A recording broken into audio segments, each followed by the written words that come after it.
오늘 이 본문을 읽어보면요, 목자 이야기가 나옵니다. 그래서 목자와 양, 목자는 양을 치는 리더인데요, 이 목자에 대한 이야기를 여러분들과 함께 좀 나누려고 합니다. 그래서 오늘 특별히 목자의 지팡이라고 하는 제목의 설교 제목입니다. 우리 사무엘하 5장 1절에서 2절 말씀 한번 읽어볼게요. 시작. 이스라엘의 모든 지파가 헤브론으로 와서 다윗에게 말했습니다. 우리는 왕의 혈족입니다. 전에 사울이 우리 왕이었을 때 이스라엘 군대를 이끌어 내기도 하고 다시 데리고 들어오기도 한 분은 왕이었습니다. 그리고 여호와께서 왕께 너는 내 백성 이스라엘의 목자가 되고 이스라엘의 통치자가 될 것이다 라고 말씀하셨습니다. 우리 지난 시간까지의 이 이야기들 좀 꽤 이제 공백이 컸기 때문에 아마 조금 가물가물하실 텐데 기억나십니까? 사울이 죽고 또 사울 집안의 모든 리더들이 다 죽습니다. 사울의 사촌이기도 했고 또 실제적인 그 실세였던 아브넬이 죽고 그리고 이스보셋도 그 부하에 의해서 사실 비참하게 죽게 됩니다. 그 사울 왕과의 모든 사람들, 남자들이 다 죽게 되죠. 그러면서 완전하게 북이스라엘 지역은 리더가 없는 무정부 상태가 됩니다. 그래서 이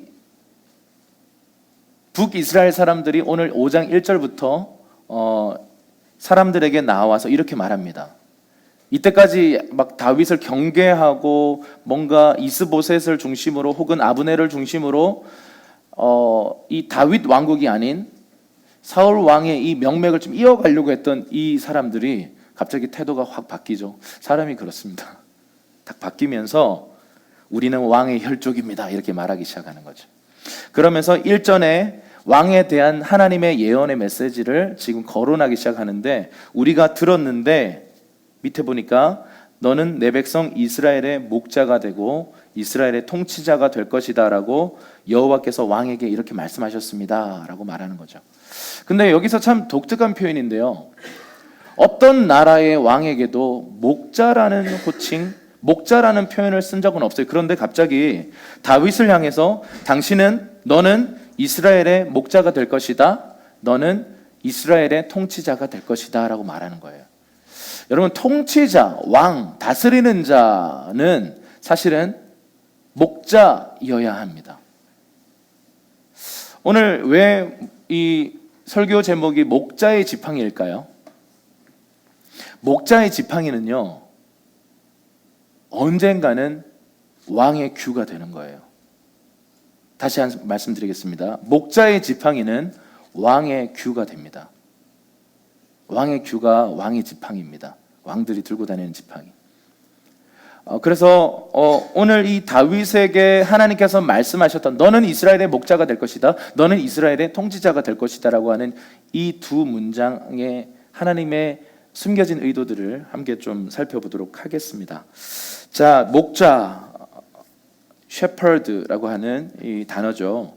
이 목자는요, 어떤 사람이죠? 양떼를 지키는 사람입니다. 그리고 돌보는 사람이고 유목 생활을 하던 이스라엘 사람들에게는 굉장히 친숙한 직업입니다. 목자는요, 양에게는 없어서는 안 될 중요한 존재입니다. 아까 좀 봤죠? 목자 없으면 양들 어떻게 돼요? 사망. 무조건 사망. 양은 절대적으로 목자가 필요하고 목자의 도움 없이는 살아갈 수 없는 게 바로 양이다라는 거죠. 자, 목자가 하는 일 한번 보세요. 여기 적혀 있습니다. 첫 번째로 뭐죠? 양무리를 먹이는 일. 제일 중요한 거예요. 먹이를 주는 거. 여러분, 이 양에게 두 가지를 줘야 되는데요. 풀과 물을 줘야 돼요. 근데 여러분, 광야에서 물을 찾기가 쉬운 일일까요? 네, 정말 어려운 일입니다. 여러분, 그래서 이 목자들은요, 물을 찾아내야 돼요. 이 광야 생활에서 이곳 저곳, 여러분 아시죠? 유목 생활. 여기 풀 다 뜯어 먹으면 저쪽으로 또 가야 돼. 근데 갈 때마다 물을 찾아내야 돼요. 이 목자가 하는 일이요, 굉장히 중요한, 물을 못 찾아내면 자기도 죽고 양도 죽는 거죠. 그래서 양을 잘 먹이는 일이 굉장히 중요하다. 두 번째, 위험으로부터 보호하는 것. 아까 보셨죠? 낭떠러지가 앞에 한 놈, 두 놈 막 양들이 떨어지는데 뒤 따라가던 꽁무니를 따라가던 양들이 다 떨어져 죽습니다. 양이 이렇게 우둔해요. 양이 이렇게 어리석습니다. 그렇기 때문에 양은요, 보호가 없으면은 정말 위험한 상황에 들어가는 동물입니다. 그리고 세 번째, 길을 너무 잘 잃어버려요. 그 양은 한치 앞을 못 보거든요. 한치라고 하면 정말 여기 뭐랄까, 여기서 한 요 의자 정도까지밖에 못 봐요. 여기서 여러분들 얼굴이 안 보입니다. 그러니까 시력이 굉장히 나빠요.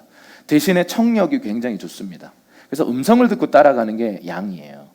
뭔가 내 눈에 보여지는 것을 따라가다가 사실 많은 양들이 낭떠러지에 떨어져서 죽기도 합니다. 자, 그렇게 길을 잃지 않도록 돌봐야 되고요. 네 번째, 목자가 하는 일이 뭘까요? 항상 양의 숫자를 잘 세야 돼요. 산수 잘해야 돼요. 한 놈, 두시기, 석상, 너구리 이러면서 이렇게 잘 세어야 돼요. 다섯 번째, 양의 이름을 붙여주고 그것을 부르는 일을 해요.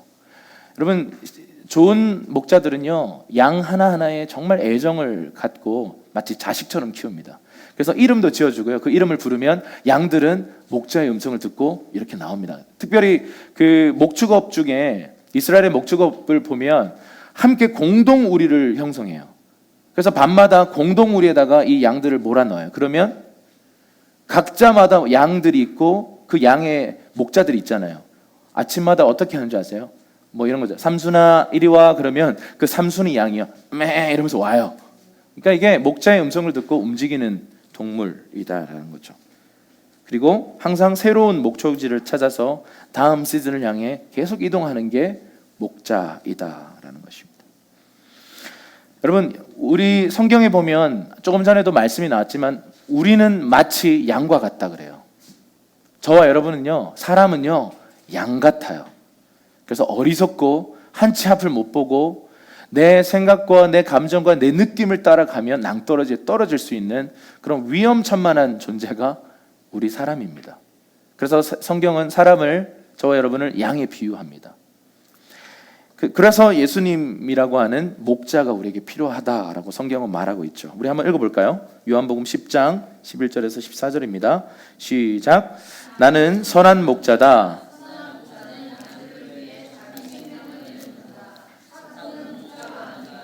양들도 자기의 것이 아니기 때문에 이리가 오는 것을 보면 양들을 버리고 달아난다. 그러면 이리가 양들을 물어가고 양떼를 흩어버린다. 달아난 것은 그가 삭군이므로 양들에게 관심이 없기 때문이다. 나는 선한 목자다. 나는 내 양들을 알고 내 양들을 나를 안다. 예수님은 선한 목자다라고 말씀하세요. 선한 목자의 특징이 있습니다. 양들을 위해 자기 생명을 내놓는다 그래요. 양을 위해서 죽을 수 있는가? 근데 예수님은 나는 선한 목자인데, 선한 목자의 특징은 양들을 위해서 자기 생명을 건다 이렇게 얘기합니다.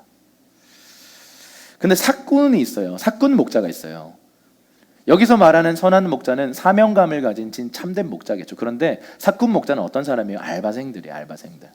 여러분, 알바생과 주인의 차이가 있어요. 네, 굉장히 다릅니다. 무슨 차일까요? 네 글자. 이게 있거나 이게 없거나예요. 주인의식이에요. 여러분, 주인의식이라는 것은 때로는 청지기 의식 속에서는 주님 앞에서는 주인의식을 가지면 안 되겠죠. 그런데 내게 맡겨주신 그 일, 사람, 그 어떤 것에 대해서 주인의식을 갖는 것은요, 굉장히 중요해요. 여러분, 이 센터가 제 겁니까? 여러분의 겁니까? 우리 교회 겁니까? 아니요, 주님의 것입니다. 제가 어떤 교회가 좀 분란이 일어났을 때 목사님이 강대상 들고 가시고 이렇게 장로님이 본인이 헌물했던 뭘 들고 없어지시고 이렇게 교회가 그렇게 서로 이렇게 사라지셨는데 각자의 물건을 들고 사라지신 거예요. 근데 그거는 뭐냐면 이거 내 거야. 근데 사실은요, 우리가 이 교회의 물품, 사실은 우리가 하나님 나라를 위해서 우리가 헌물한 어떤 것은요, 주님의 것이에요. 그걸 나중에 주세요라고 말할 수는 없는 거죠. 제 친구가 이제 드러머인데 여기 근처에 이렇게 집사로 있습니다. 근데 자기가 드럼에 대한 열정이 있어서요. 예전에 제가 섬기던 교회에 그때 당시에 굉장히 비싼 드럼을 최고 시리즈를 딱 사가지고 딱 놓고 본인이 막 연주하면서 행복해했습니다. 근데 어느 날 이 친구가 교회를 옮기게 됐어요. 고민하기 시작했어요. 이걸 들고 옮길 것인가? 근데 그럴 분위기가 아닌 거예요.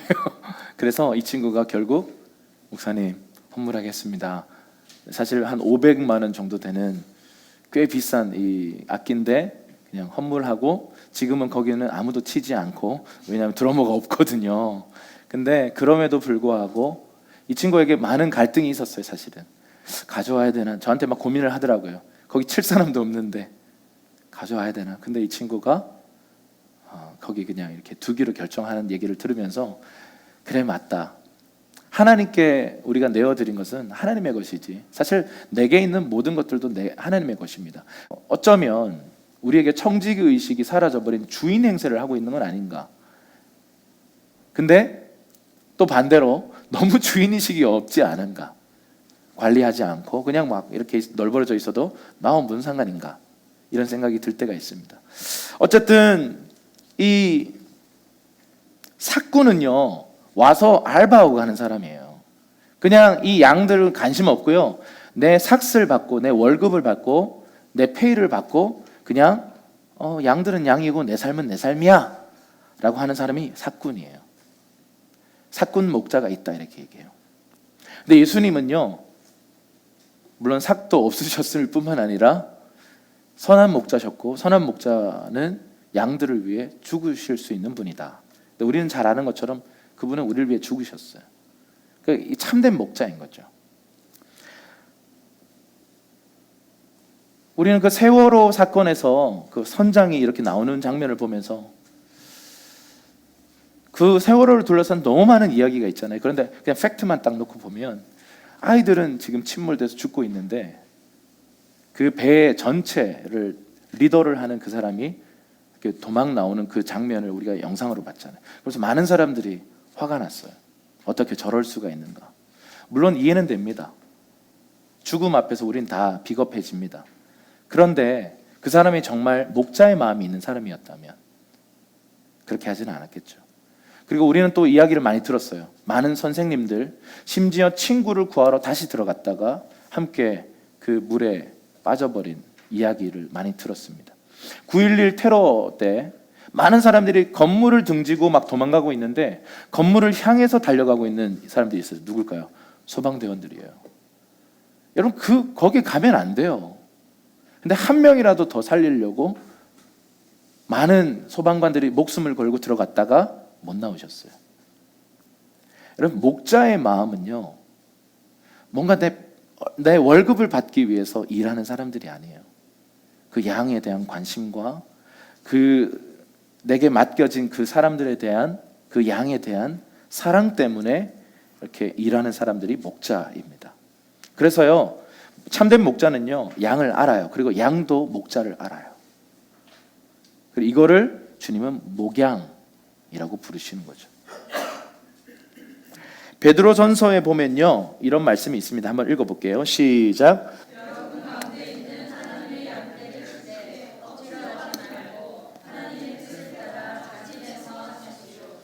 더러운 이익을 위해 하지 말고 즐거운 마음으로 하며 맡겨진 사람들에게 군림하는 자세로 하지 말고 오직 양떼의 모범이 되십시오. 그렇게 하면 목자장이 나타나실 때에 여러분은 시들지 않는 영광의 면류관을 이 말씀은 여러분을 향한 말씀이고 사실은 좀 더 1차적으로는 저를 향한 말씀이에요. 한 교회의 목사를 향한 말씀이에요. 근데 우리 모두가 다 목자가 되도록 부름을 받았기 때문에 우리 모두를 향한 말씀이기도 합니다. 여러분 가운데 하나님의 양떼를 치되, 자 여기서 치라는 말은 몽둥이로 쳐라 이게 아니고요. 잘 감독하고 잘 돌보고 케어하고 때로는 이게 책망도 다 포함이 되어 있는 건데요. 그 양을 쳐라 이렇게 얘기하는 거죠. 양떼를 치는데 억지로 하지 말라 그래요. 자진해서 하라는 거예요. 여러분 우리가 이 참된 목자의 마음은요, 의무감에서 나오는 행동이 아닙니다. 자원하는 마음이에요. 여러분 누군가가 여러분 주변에 하나님이 나에게 맡겨준 양들이 있을 거예요. 우리는 그 사람을 합당한 사람이라고 불러왔어요. 우리 주변에 하나님 나를 이렇게 나에게 붙여준 사람들이 있어요. 그 사람이 나이가 많든 적든 그건 상관없어. 그냥 내 인생에 나에게 붙여준 사람이에요. 그 사람이 인정하든 인정하든 상관없어요. 그냥 붙여준 사람인데 그 사람이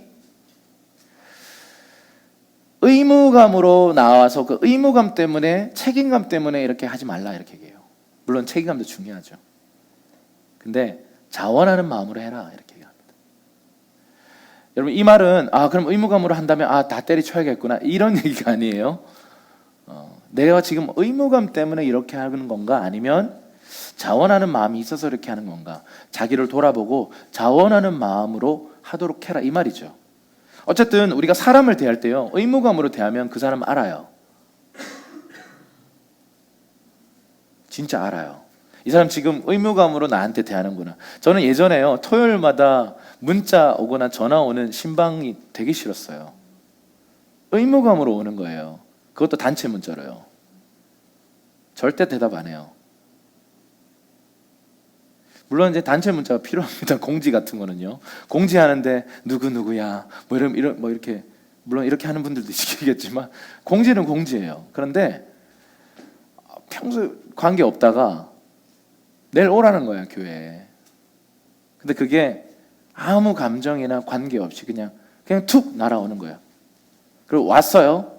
근데 왔는데 왔구나 끝. 어떤 관계도 진행되지 않는 거죠. 그것은 사실은 의무감에서 나오는 관계입니다. 근데 자진해서 하라라고 말하고 있습니다. 3절에 보니까, 그리고 2절 하반절에 보니까 이런 또 얘기가 있어요. 더러운 이익이라고 되어 있어요. 그래서 이게 베드로가 좀 이런 스타일이에요. 베드로가요, 더러운 이익을 위해서 하지 말라는 거예요. 뭔가 그 사람을 섬기면 내가 월급을 받고, 목사 노릇을 하면 내가 교회에서 월급을 받고, 이런 것 때문에 하지 말라는 거예요.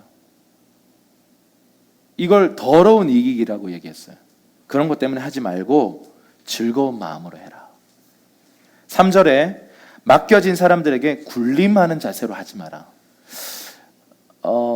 우리 한국의 이 기독교의 이런 역사를 이렇게 보니까요, 이런 부분들은 좀 많았던 것 같아요.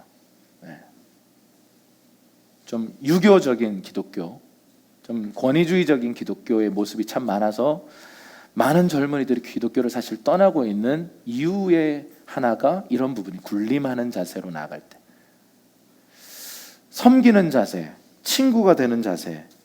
어쨌든 우리가 군림하는 자세로 하지 않고 서로에게 나를 낮춰서 섬기는 자세로 갈 수 있다면 그것이 참된 목양이 일어날 수 있는 것이다. 그래서 여러분들 후배, 여러분들 아래 세대들, 다음 세대들을 우리가 대할 때요, 위에서 아래로 야 똑바로 앉아 이렇게 나갈 게 아니라 정말 우리가 낮은 자세로 친구가 되어줄 수 있다면, 성경이 말하고 있는, 베드로가 오늘 말하고 있는 아주 좋은 목양입니다. 그러면서 계속 얘기하는데 양떼들을 자꾸 가르치려고 하지 말라는 거예요. 모범이 되어주라는 겁니다. 이게 참 어려워요. 제자화에 이게 이제 결국 제자화인데요. 제자화는 지식 주입으로 안 된다. 제자화는 프로그램 돌려서 이렇게 합시다 하고 한다고 되는 게 아니고 삶을 공유하고 그 삶 속에서 그 사람이 살아가고 있는 모습 속에 그 모범을 보여주면 이건 가르치지 않아도 그냥 따라오게 된다라는 거예요. 여러분 한 번만 따라해 주실래요? 삶으로 가르치는 것만 남는다.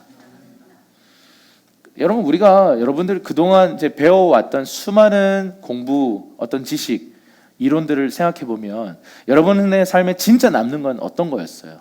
삶으로 가르쳤던 스승들, 삶으로 그 모범을 보여주셨던 분들의 그 삶을 보고 영향을 받지, 사실 책 읽고 물론 영향을 받을 수 있죠.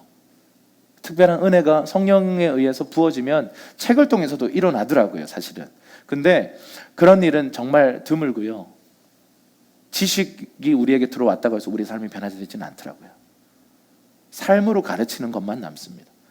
그래서 우리가 가정을 세우고 다음 우리 아이들을 낳고 또 자녀들을 양육하고 다음 세대를 훈련하고 키우는 일들을 해나갈 때 정말 중요한 것은요, 우리가 건강한 삶을 살 줄 알아야 됩니다. 건강한 소통을 할 줄 알아야 되고 건강한 그리스도인의 삶이 무엇인지를 우리가 보여줘야 합니다. 그래서 부담이죠. 되게 부담되잖아요. 내 삶은 이러면서 이렇게 나 너무 부족하고 연약한데 이런 생각을 하잖아요. 근데 또 이제 이런 얘기를 하는 사람도 있습니다. 제자화 합시다 이렇게 얘기하면 저는 준비가 안 된 것 같습니다. 이렇게 말하는 분들이 종종 있어요. 저도 제자가 아닌데 누구를 제자화합니까? 근데 여러분 성경에서 말하는 제자화는요, 이런 것입니다. 뭔가 둘러 앉아서 우리 1대1 프로그램처럼 뭐 이렇게 막 만나가지고 형식을 갖추고 하는 게 아니라 6학년 언니가요 3학년짜리 애랑 이렇게 놀아주면서 얘한테 화장을 가르쳐 주는 거예요. 자기 집에 놀러 오라 그래가지고 엄마 거 몰래 훔쳐가지고, 다 해보셨죠? 형제님들? 네, 다 해보셨잖아요. 이렇게 뭐 눈썹도 그리고 뭐 이렇게 빨갛게 얼굴 입술도 하고 이렇게 하면서 동생에게 이렇게 자기가 한 걸 보여줘요. 그러면 동생이 와 예쁘다 이렇게 얘기하죠. 엉망진창인데 애 눈에는 예쁜 거예요. 그래서 너도 해줄까? 그렇죠. 그래서 응 언니가 이렇게 해줘요. 거울 보더니 예쁘다 이렇게 해요. 근데 집에 가서 엄마 화장품 또 몰래 숨어가지고 훔쳐가지고 막 바르다가 엄마한테 이렇게 혼나죠. 이게 제자화예요. 제자화는 뭔가 어떤 특별한 과정이나 절차나 형식을 통해 전달되는 게 아니고요, 누군가가 그렇게 살면 그건 영향력이 있어서 또 다른 누군가 그 삶을 보고 따라오게 되는데 그것이 성경이 말하는 제자화입니다. 그래서 사실 이 말씀은 저에게 되게 부담스러운 말씀이죠. 이 모범을 보여준다는 게 참 어려운 일입니다. 아버지로서, 목자로서, 리더로서 모범된 삶을 산다는 것, 참 부담스러운 얘기입니다. 그런데 이 큰 얘기를 방금 초등학생이 자기 동생에게 엄마가 화장하는 걸 보고 따라했던 그것을 동생에게 전수해 준 것처럼, 그냥 나도 기도 많이 못하는데 기도의 능력을 내가 경험한 거에 대해서 간증을 했어요. 근데 이 친구가 나도 기도해보고 싶어요. 초신자인데 우리 같이 기도해볼까? 그렇게 기도하자. 그런데 이게 제자화인 거예요. 그런데 이 친구가 자기 혼자의 삶에서 기도를 했고 하나님의 기도의 능력을 경험하고는 자기 친구한테, 불신자한테 야 나 기도했는데 하나님 역사하셨다. 이런 게 제자화인 거죠. 제자화를 너무 크게 뭔가 특별한 어떤 것으로 우리는 너무 생각하는 경향이 있는데, 삶의 모범을 보여주고 누군가 그 모범을 따라오고 있다면 그건 제자화가 진행되고 있는 것입니다. 양떼들의 모범이 되라 이렇게 말하고 있습니다. 4절에 그렇게 하면 목자장, 이게 누구실까요? 예수님이세요. Chief Shepherd예요. 목자 중에 장이신 예수님이 다시 오실 때 어떤 일이 벌어집니까? 이렇게 살았던 목자들은 영광의 면류관을 얻게 된답니다. 놀라운 상급을 얻는다 이 말입니다. 그런데 사꾼처럼 살았던 사람들, 자기 성격대로 막 군림하는 자세로 막 의무감으로 자원하는 마음 없이 했던 사람들은 그런 상을 얻지 못한다 이렇게 얘기합니다.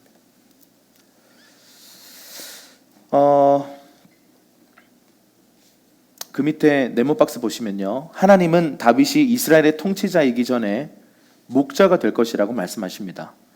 양무리를 위해 자신을 내어주는 목자의 지팡이는 훗날 통치자로서 하나님 권위가 부어지는 통치의 지팡이가 됩니다. 모세가 들고 있던 목자의 지팡이, 여러분 한번 보세요. 이 모세가 들고 있었던 목자의 지팡이가 있었는데 그 목자의 지팡이를 향해서 홍해를 향해서 이렇게 뻗었을 때 어떤 일이 벌어졌어요? 홍해가 갈라졌어요. 여러분, 하나님께서 네 지팡이를 홍해를 향해서 견주어라, 내밀어라 그랬어요. 그러니까 홍해가 갈라졌다고요. 여러분, 하나님은 이 목자의 지팡이를 소중하게 생각하세요. 목자의 지팡이가 뭘까요? 한 영혼 때문에 울어본 사람이에요. 한 영혼 품기 위해서 고통스럽게 힘들어하고 대가 지불하고 희생하고 섬기고, 내가 왜 이렇게까지 해야 되지? 아, 진짜 더러워 죽겠네. 여러분, 영혼들을 섬기다 보면요, 특히 사람이라는 존재, 물론 개도 섬기다 보면 빡칠 때가 있는데, 동물도 좀 힘들게 할 때가 있는데, 사람이라는 이 존재는요 진짜 힘들어요. 왜냐하면 달라요. 첫 번째는 다르고요, 두 번째는 각자가 다 연약해요. 그 연약함이 딱 부딪히면요, 세상에서는 그냥 탁 등 돌리죠. 끝! 이렇게 하고 등 돌려버려요. 그런데 여러분, 하나님이 공동체를 주신 것, 그리고 여러분이 지금 결혼하셨다면 그 배우자와의 관계가요 어마어마한 이런 부딪히는 관계인 거죠. 여러분, 이 목자의 지팡이라는 건 뭐냐면 그걸 넘어서는 거예요. 뭔가 이렇게 부딪히고 부대끼고 눈물 나고 화가 나고 힘들고 이 모든 것들을요 탁 넘어가면 그게 바로 목자의 지팡이가 우리에게 쥐어지는 거예요. 이 목자의 지팡이로 하는 일이 있습니다. 양들을 케어하고 보호하고, 어떤 경우는요 이 목자의 지팡이 끝에다가 칼 같은 걸 달아가지고요, 일이나 곰이나 늑대가 왔을 때 어떻게 해요? 그걸 막 찍어서 죽여버립니다. 보호하고, 이 목자의 지팡이는요 양을 보호하기 위한 모든 것을 의미합니다. 그러다가 죽임을 당할 수도 있는 거죠. 참된 목자이신 예수님이 모범을 보여주시고는 우리를 향해서 이렇게 말씀하십니다. 내 양을 치라, 내 양을 먹이라. 결국 베드로의 실패와 베드로에게 사랑을 확인하신 후에 베드로에게 주님 말씀하시는 건 뭐예요? 내 양을 먹여라, 내 양을 쳐라, 내 양을 먹여라. 3번 말씀하셨어요.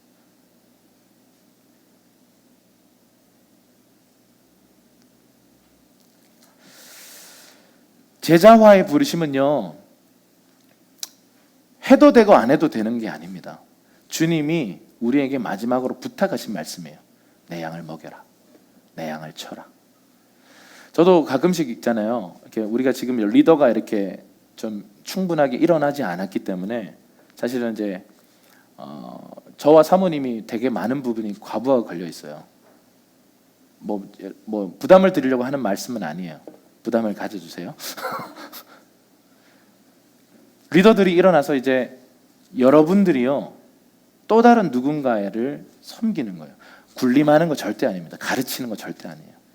함께 만나서 밥 먹고 커피 마시고, 그 사람이 신앙생활을 시작하는 사람이라면 정말 중요한 역할이거든요. 누군가에게 전하는 말 한마디, 누군가와 그냥 나누는 담소 하나, 그 사람이랑 좀 더 나아가서 나눈 커피 한 잔이 누군가가 예수님을 따라갈 수 있도록, 예수님과 연결될 수 있도록 접합해주는 그런 역할을 할 수 있다는 것입니다. 그게 바로 목자의 역할이에요. 너무 거창한 것부터 시작하려고 하니까 우리는 지레 겁먹습니다. 그냥 누군가와 대화, 먼저 가서 인사하는 것. 여러분, 우리 공동체는 환대 공동체죠. 성경이 말하는 주님 나라의 공동체는 환대 공동체입니다.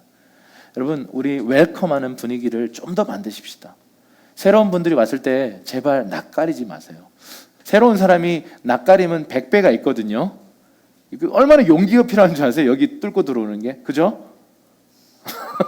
새하자매 맞죠? 처음 왔을 때 얼마나 뻘쭘해요. 그죠? 우리가 그냥 이렇게 웰컴 해주는 그 한마디가 누군가를 붙들어 줄 수 있어요.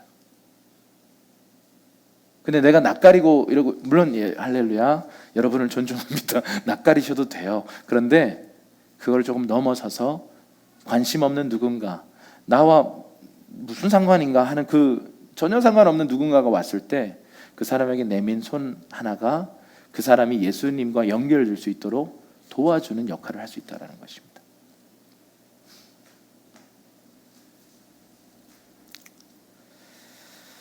여러분, 목자의 지팡이가 왕의 통치의 규가 됩니다. 목자의 지팡이가 홍해를 가르는 통로가 됩니다. 목자의 지팡이가 결국 하나님의 권위가 부어지는 통로가 되는 것입니다. 한 영혼을 위해서 울어본 사람들에게 하나님 권위를 주십니다. 다윗이요, 이러한 이 여정을 통해서 왕으로 기름 부어지는데 3번에 걸쳐서 기름 부어집니다. 오늘 이제 마지막 기름 부음의 장면이 나타나는데 3절부터 5절까지 한번 쭉 읽어볼게요. 시작. 이스라엘의 모든 장로들이 헤브론으로 다윗 왕을 찾아오자 왕은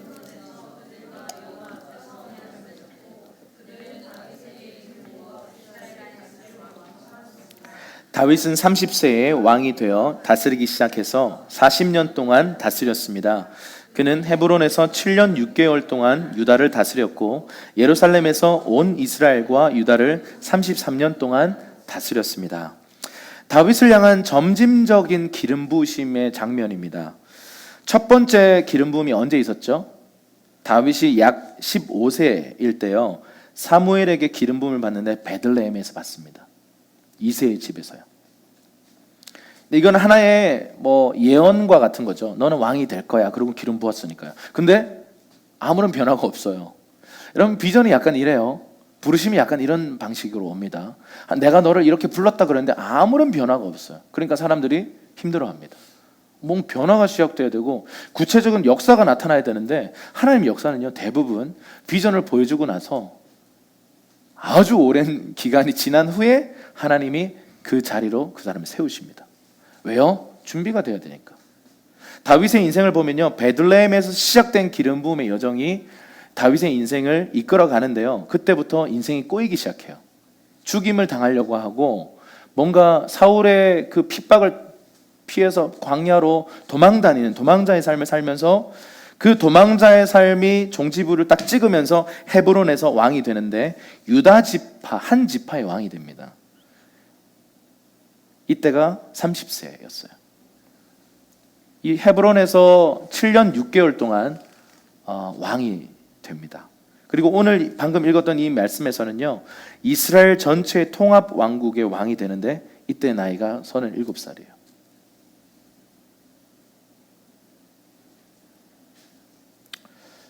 제가 올해 이제 한국 나이로는 38인데 만으로는 이건 이제 만이니까 거의 비슷한 나이인 거죠. 이스라엘 전체가 인정하는 왕으로 지금 다시 기름 부어져서 세워지는 장면입니다. 여러분, 기름 부으심이 뭘까요? 기름 부으심. 어노인팅이 뭘까요? 여러분, 이 기름 부음은 옷이에요. 기름 붓는다는 건요, 옷을 입혀주는 거예요. 어떤 사람에게 기름 부었다라는 것은요, 그 사람에게 권위의 옷을 입혀주는 거예요. 우리 어르신들 옛날에 이런 기도했어요. 능력의 두루마기를 입혀 주옵소서 그랬어요. 근데 이게 성경적인 얘기예요. 성령께서 어떤 누군가에게 기름 부으신다라는 것은 그 사람에게 예배의 기름 부음이 있다는 건 뭔지 아세요? 그 사람에게 예배에 대한 권위의 옷을 입혀주시는 거예요. 그 사람이 기도하면 달라요. 기도의 기름 부음이 있는 사람이 있어요. 똑같은 기도인데 똑같은 표현인데 그 사람이 기도하면 뚫려요. 왜요? 그 사람의 기도의 기름 부음이 있어요. 근데 어떤 사람은 권면의 기름 부음이 있어요. 그 사람하고 대화하고 나면요, 새 힘이 나요. 똑같은 말인데. 여러분, 이게 뭐냐면 기름 부으심이라는 거예요. 다윗에게 이 점진적인 기름 부으심을 3차에 걸쳐서 주님은 기름 부어 주시는데요, 이 권위를 주님께서 주셨다라고 이렇게 보시면 됩니다. 권위를 이렇게 3번에 걸쳐서 주시는데 약 몇 년입니까? 15세부터 시작해서 37세까지였으니까 거의 약 한 20년 넘는 세월 동안 주님은 이 사람을 만들어 가셨다는 거죠. 여러분, 우리가 어떤 하나님으로부터 부르심을 받고 비전을 봤을 때 바로 내일 당장 그 일이 일어날 것 같아요. 아닙니다. 하나님 그 사람을 이제 준비시키기 시작하는 거예요. 그 사람에게 주었던 그 약속을 이루기 위해서요, 지금 작은 일에 충성하는지 보기 시작하는 거예요. 작은 상황을 만들어주세요. 그래서 거기서 네가 어떻게 반응하는지 보시는 거예요. 불순종으로 반응하는지, 상처로 반응하는지, 아니면 내 음성을 듣고 내 말씀을 따라서 경건하게 순종하는 삶을 살고 있는지를 주님 보십니다. 그리고 순종하면 다음 단계로 가세요. 그리고 또 좀 더 큰 상황을 주세요. 좀 더 치열한 상황을 우리에게 허락하세요. 스파링 상대를 계속 바꿔주세요. 그러면서 우리를 점점 세워가시는 하나님의 목자 대신 시즌마다 우리를 옮겨갔어요. 여기서 너무 좋았는데 다음 시즌은 또 너무 치열해요. 근데 또 여기서 또 주님이 완전 평안한 시기를 또 주세요. 근데 또 완전 그 다음 시즌은 상상치도 못하는 시즌이 막 시작되는 거죠. 여러분, 우리가 목자 대신 예수님 따라가다 보면요, 어떤 때는요 푸른 풀밭을 가요. 와, 너무 좋다 그래요. 그런데 어떤 때는요 사망의 음침한 골짜기 가가지고 이러고 있어요. 다들 좀비처럼 막 그러고 있어요. 하나님 살아계시나? 이러고. 근데 또 다음 시즌에 가면 하나님의 놀라운 선물들이 준비되어 있어요. 여러분, 우리가 내가 부르심을 이루고 비전을 성취해 간다는 것은 뭐냐면 넓게 봐야 되고 길게 봐야 돼요. 바로 내일 될 것처럼 착각하는 수많은 사람들을 봤어요. 지금 내게 주어진 이 상황, 내게 주어진 이 사람, 내게 주어진 이 일에 대해서 내가 어떻게 반응하는가가 다음 시즌을 결정한다는 거죠. 여러분, 여러분이 속해 있는 어떤 조직이나 어떤 집단, 어떤 무리가 있을 때 거기에서 여러분 생겨나는 갈등들이 있잖아요. 근데 그 갈등을 피하고 도망갈 수도 있어요. 많은 사람들이 그렇게 합니다. 직장을 관둬버리거나 그냥 그 사람들과 그냥 결별을 해버립니다. 근데 여러분, 그렇게 해버리면 하나님께서 이 상황 속에서 그 사람의 약함, 나의 약함, 그리고 나를 성숙으로 이끌어가기 위한 그 기회의 문을 열어놓은 것을 내가 닫아버리는 거예요. 그러면 또 인생이 도는 거예요. 그리고 다음 상황에서 또 비슷한 상황 속에서 또 연단을 받아야 돼요. 여러분, 지금 여러분의 삶 안에 있는 이 진통, 어떤 갈등은요, 기회의 문입니다. 기회라는 단어 자체 안에 위태롭다, 위험하다라는 의미들이 숨겨져 있어요. 위기라는 말이 있잖아요. 위태로운 기회라는 뜻입니다. 여러분, 문제는 기회입니다. 갈등은 기회입니다. 저는 많은 순간요, 이렇게 어떤 갈등, 특별히 이제 가장 이제 만만한 게 이제 부부 싸움이잖아요. 그 부부 싸움을 해보면요, 내가 몰랐던 내 모습이 이렇게 나와요. 아, 내가 좀 이렇구나. 피드백을 엄청 듣거든요. 그리고 나도 피드백 엄청 하고. 그게 싸움이잖아요. 너 이래, 너 이래, 너 이래 이렇게 하잖아요. 나 너 짜증나 이렇게 하잖아요. 근데 그게를 곰곰이 생각해보면 맞아요. 아, 내가 잘못했구나. 내가 좀 감정적이었구나. 내가 이 습관을 못 고치고 있구나. 아, 또 내가 상처를 줬구나. 근데요, 그냥 이걸 회피해버리면요, 기회의 문이 다 닫혀버려요. 여러분, 혹시나 여러분의 삶 안에 막 진동이 있고 갈등이 있고 어려움이 있는 그 현장이 있다면 거기서 벗어나지 마시고요, 굳게 서보세요. 제 전공은 버티기거든요. 진짜 버티면요, 거기 길이 나요. 정말 막 힘들어 죽겠는 어떤 그 상황 속에 내가 벗어나고 싶다. 근데 여러분, 그 상황을 버티고 주님을 바라보고 있으면요, 반드시 소망의 문이 열려요. 이번 주 이제 지난 수요일 날 우리가 나눔을 하면서 이런저런 각자의 힘든 얘기들을 좀 들었어요. 지난 그 수요일 날 나눴던 우리의 주제가 관계라는 거였거든요. 관계가 얼마나 이제 좋고 또 한편으로 얼마나 힘든지에 대해서 우리가 나눴어요. 또 우리 자기 방어라는 것에 대한 이야기들을 몇몇 사람이 꺼내면서 이야기를 나누기 시작했어요. 진솔한 얘기들이 막 풀려서 나오더라고요. 결론은요, 그 힘든 관계 예수님 없으면요 못합니다. 그런데 예수님 때문에 우리는 그 관계 안에 이렇게 들어가서 서로를 연결하는 이 기쁨, 여러분 이게 진짜 크거든요.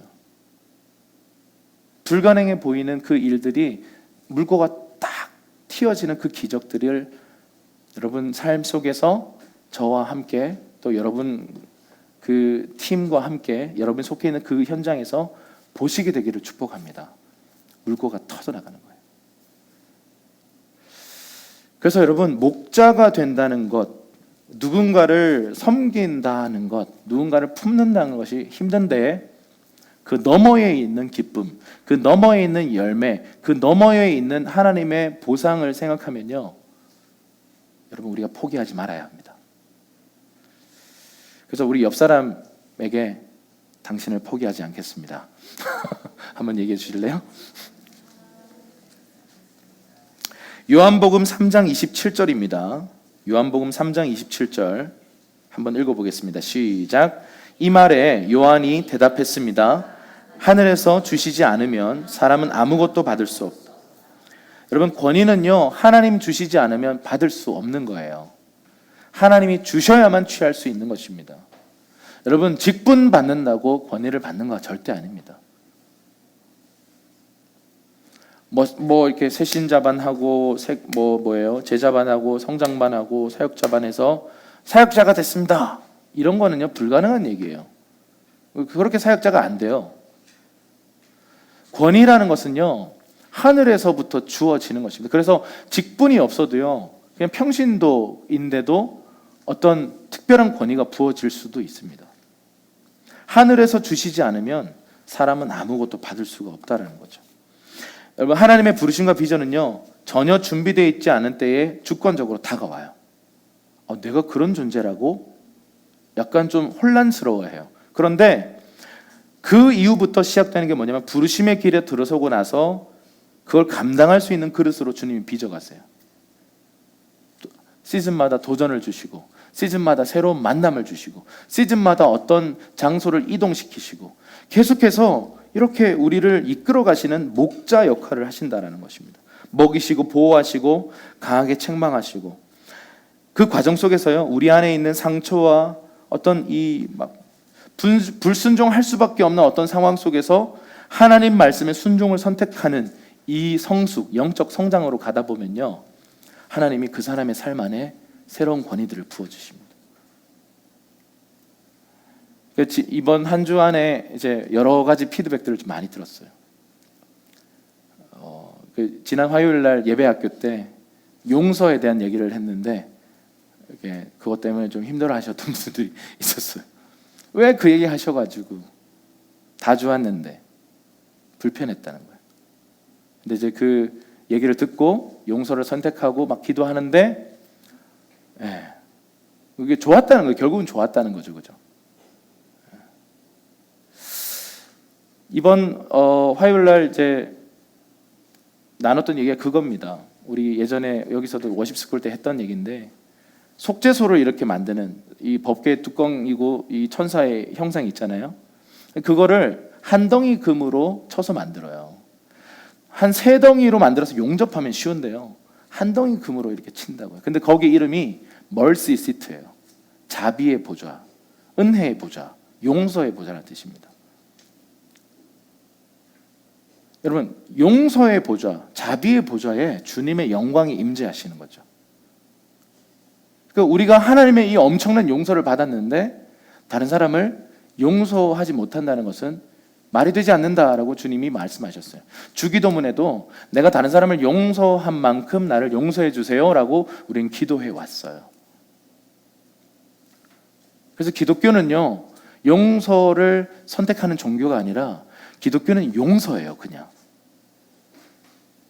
저는 이렇게까지 용서가 강조될 거라는 거를 몰랐어요. 근데 예배 공부하면서 속죄소가 결국 용서의 보좌예요. 그래서 우리가 다른 사람들을요, 용서하고 합당치 않은 사람, 여러분 용서하는 건요 그냥 용서해 줄게 했는데요, 자비는 어떤 건지 아세요? 해서는 안 되는 짓을 하는 사람들요, 정말 범죄자 같은 사람들요, 그런 사람들에게 자비를 베푼다는 거, 그건 보통 일이 아닙니다. 나에게 해를 끼친 사람들에 대해서 내가 자비를 베푸는 것.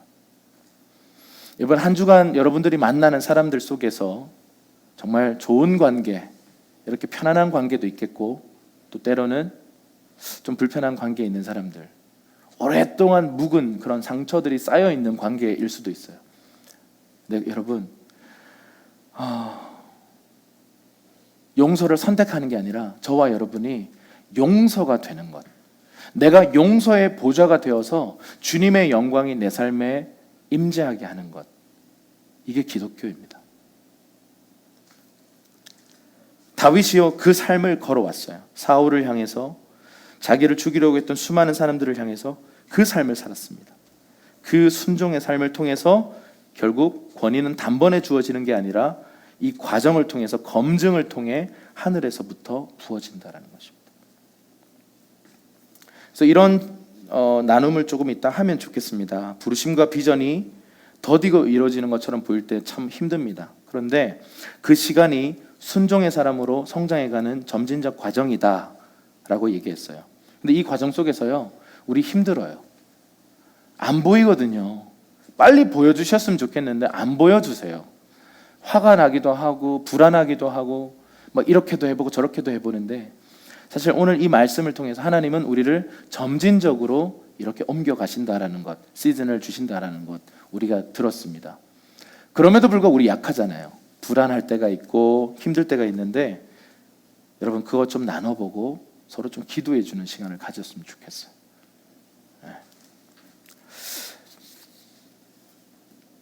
사무엘하 5장 6절에서 8절입니다. 우리 한번 읽어볼게요. 자, 6절에서 8절입니다. 시작. 왕과 그의 부하들은 예루살렘으로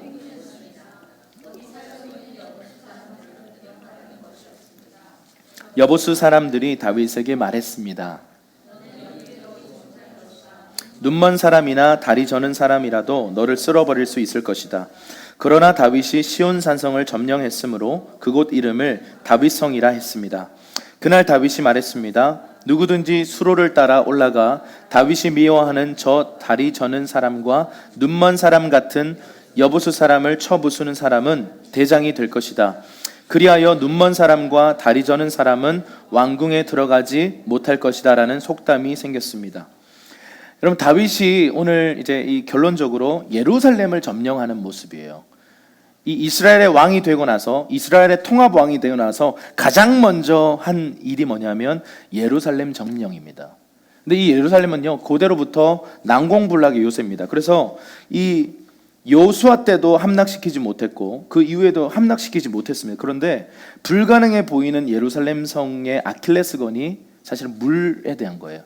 이 성 안에는요 물이 없어요. 그래서 물을 밖에서 길러 와야 되는데, 기드론 시내에서 물을 길러 오는데, 그 물을 길러 오는데 지금 대치 중이잖아요. 전쟁 중이니까 못 나가요. 그래서 어떻게 했냐면 수로를 열어 가지고요 물을 이렇게 가져온 거예요. 근데 다윗이 했던 건 뭐냐면 그 수로를 타고 들어간 겁니다.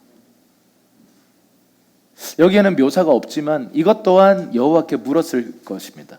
그 이후에 계속해서 여호와께 묻는 장면들이 나오는데, 다윗이요 생각도 못한 수로를 통해서 예루살렘에 잠입해서 예루살렘 성을 함락시킵니다. 그러면서 여러분 권위, 기름 부음은요 증명으로 나타나요. 열매로 나타납니다. 이거 뭔가 나타나게 돼 있어요. 그래서 이 다윗은요 하나님의 권위를 부여받고 나서 처음으로 그 권위를 사용해서 이 예루살렘을 함락시키는 대승을 거둡니다. 누구도 점령하지 못했던 이곳을 점령하고는 수도로 삼습니다. 헤브론을 수도로 삼으면 북쪽에 있는 사람들 소외되겠죠. 그래서 중간 지점인 예루살렘에다가 수로를 세우고 여기를 이제 드디어 시온이라는 단어를 쓰기 시작합니다. 시온산, 시온성이라고 부르기 시작하면서 시온이라는 단어가 앞으로 계속 나올 텐데요. 시편에 보면 시온이라는 단어 굉장히 많이 나와요. 이건 뭐냐면 예루살렘을 상징하는데, 이것은 더 넘어서서 다윗의 언약, 그리고 하나님 나라의 이 언약, 이 더 넓은 의미로 점점 확대 해석됩니다. 그 뭐 시온성, 시온 뭐 이런 표현들을 많이 쓰죠. 다음 시간에 이 부분에 대해서 이제 또 이어서 이 예루살렘 점령에 대한 이야기들 좀 더 풀어나가겠습니다만, 오늘의 포커스는 다윗이 세워지는 장면입니다. 그의 기름 부음 받는 장면입니다. 그런데 이 일이 목자로서의 부르심에서부터 시작됐다라는 거예요. 그래서 다윗이 베들레헴 광야에서 목자였다는 것은 우연이 아닙니다. 이건 아주 상징적인 그림이고, 이것이 바로 그리스도인들이 살아가야 할 그림이고, 저와 여러분들이 살아가야 할 그림인 것입니다. 여러분 주변에 지금 여러분에게 붙여준 양들이 있어요. 그 양들 품다 보면 힘들어요. 근데 절대로 포기하지 마십시오.